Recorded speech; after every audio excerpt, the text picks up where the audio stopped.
Want to add Instagram highlights without posting a story? In this quick guide, I'll show you exactly how to do it step by step. First, open the Instagram app and go to your profile. Tap the three lines in the top right corner.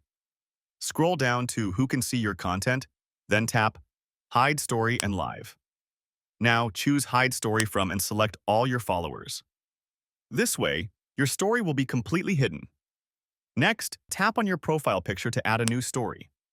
Upload the photo or video you want in your highlight, then tap the arrow button at the bottom right and share it. Once it's posted, tap Highlight. Add it to a new or existing highlight, and then tap Done.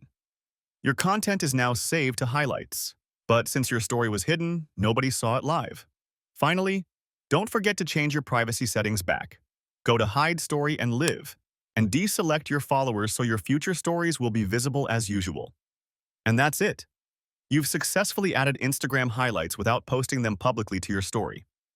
If this video helped, don't forget to like and subscribe for more quick Instagram tips.